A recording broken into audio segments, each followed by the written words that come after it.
Assalamualaikum warahmatullahi wabarakatuh. Nama saya Rajita Putri. Baiklah, di sini saya menjelaskan tugas UAS saya di mata kuliah model pembangunan ekonomi. Baiklah, dengan teori klasik stagnasi ekonomi. Teori klasik yaitu berdasarkan karya ekonomi Inggris abad ke-19, David Ricardo, Prinsip Ekonomi, Politik dan Perpajakan 1817. Pesimis tentang kemungkinan pertumbuhan ekonomi yang berkelanjutan. Untuk Ricardo yang berasumsi sedikit melanjutkan kemajuan teknis, pertumbuhan dibatasi oleh kelangkaan lahan.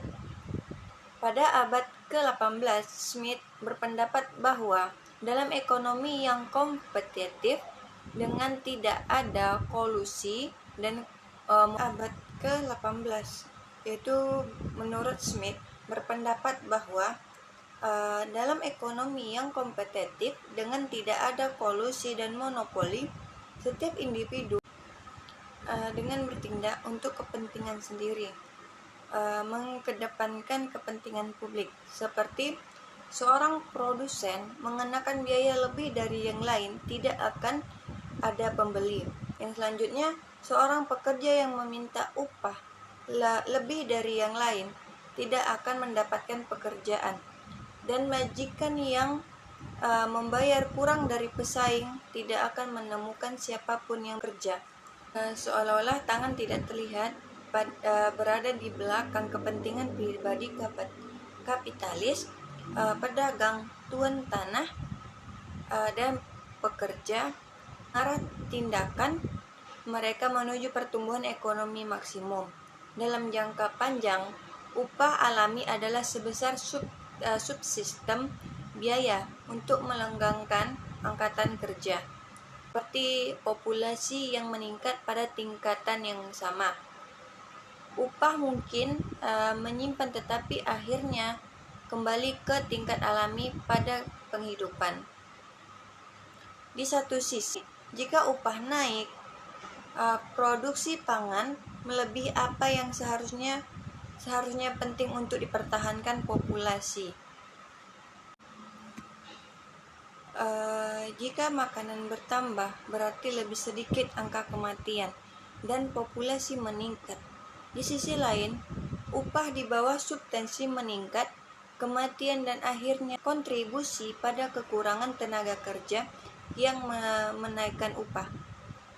Satu-satunya cara untuk mengimbangi hasil yang semakin berkurang adalah dengan mengakumulasi peningkatan modal per orang. Namun, kapitalis membutuhkan keuntungan minimum dan pembayaran bunga untuk mempertahankan atau menambah persediaan modal. Namun, karena keuntungan dan bunga per orang menurun dan sewa meningkat dengan pertumbuhan penduduk, ada surplus yang berkurang, seperti keuntungan, bunga, dan sewa yang tersedia untuk akumulasi kapitalis.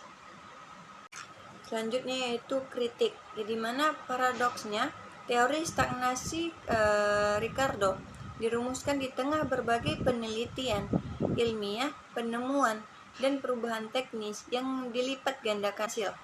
Jelas dia meremehkan dampak mengimbangi hasil yang semakin berkurang, seperti uap mesin di tahun 1769,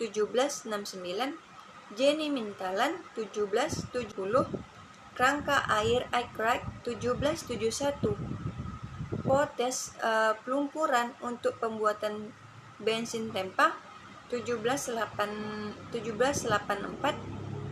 alat tenun mesin 1785, Chaton Again 1797, 93, pembagian yang dapat dipertukarkan 1798, perbaikan pengolahan tanah dan perbaikan jenis ternak, itu di tahun 1800, kapal uap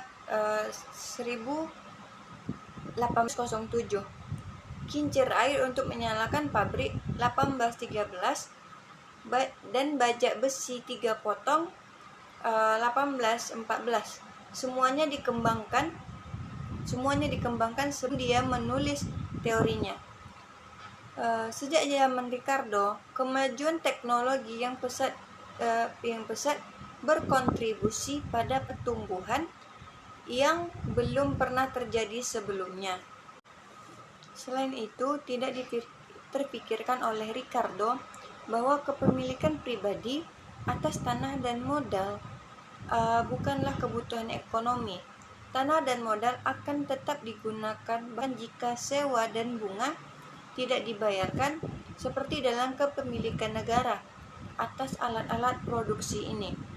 Ironisnya, stagnasi Ricardo mungkin menghasilkan skenario Marxis di mana upah dan investasi akan dipertahankan hanya jika properti disita oleh masyarakat dan pembayaran kepada kapitalis, swasta, dan tuan tanah dihentikan. Seperti yang dibahas kemudian, ekonomi neoklasik kontemporer mengambil tekanan klasik pada tabungan, perdagangan bebas, dan kebebasan dari perbatasan kepemerintahan, dan menambah penekanan pada perubahan teknologi sebagai komponen penting dari pertumbuhan ekonomi. Ide-ide adalah fitur utama dari teori neoklasik, teori dominan masa kini tentang pertumbuhan ekonomi. Baiklah, sampai di sinilah penjelasan dari saya. Jika ada kurang, saya mohon maaf. Assalamualaikum warahmatullahi wabarakatuh.